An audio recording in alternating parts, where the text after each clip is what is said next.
Today is Monarch Butterfly Release Day. Hi, I'm Heidi from Garden Crossings and I'm here with my daughter Marissa. And we are gonna let approximately 200 or so of these monarchs out in our home garden. So last night we went to the greenhouse and they were all kind of sleeping. They weren't very active in the night. So we were able to go ahead and capture them and put them in this enclosure here. So you may be wondering, why do we want to take monarchs from our monarch butterfly house and release them out into nature?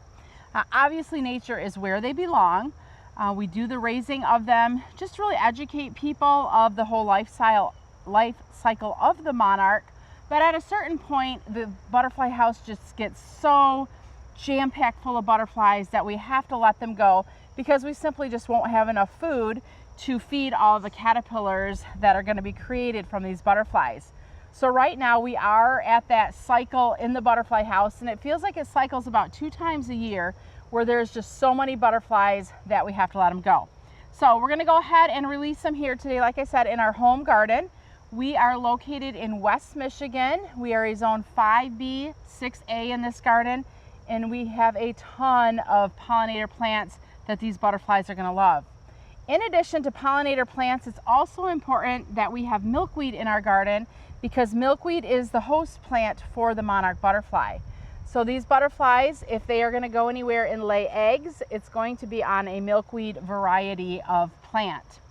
So let's go ahead. I think what we're going to do is just zip it open and release them. I know they're going to be a little bit shy to go at first, so it's going to take a little bit while for them to all leave this enclosure.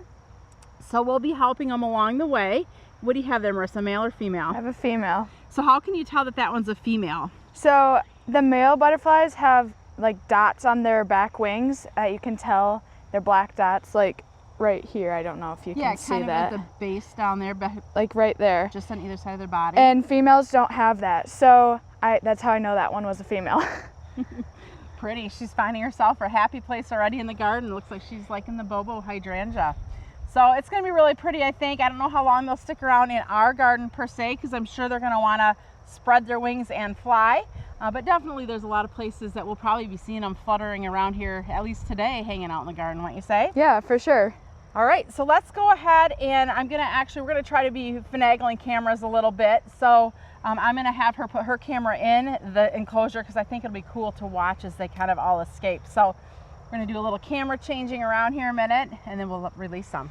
All right, go ahead and unzip. We'll see just how active they are. And they were like really docile last night, but now there's a lot of activity going on in here. There goes one. Oop, there they go. Look at it. Oh my goodness.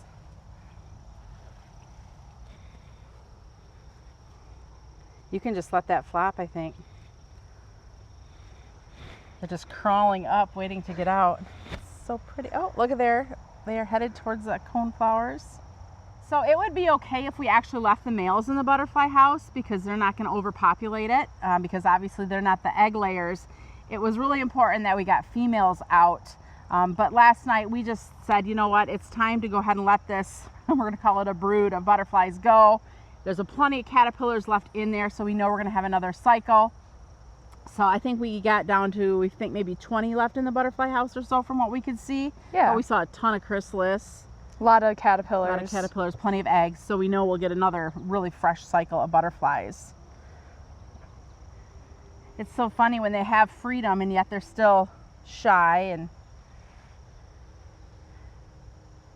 sometimes you just gotta help them out a little bit. Gotta let them know it's free. It's okay to spread your wings and fly. This one just wants to stay on me. Well, look how little mine. Oh, that's so cute. He's gonna be my buddy. He'll be your buddy. Yep. A lot of different sizes here. That's a really large one that you got on you right now. Yeah. There's a female. No, this is also a male. But see, they're kind of, yours is really big. This one's a little bit smaller. Maybe we can have 2 buddies. Oh boy. It's just funny to think. I know there's a lot of people out there that are afraid of butterflies. And I suppose it's a surprise element. And here's a beautiful female. It's like the males don't want to go, but the females do. And those males are quite large. Here's a female. She's a little bit smaller.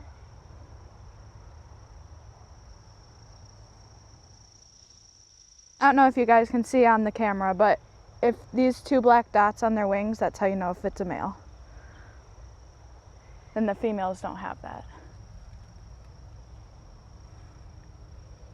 Here, I'll do some close-ups. Can you find one?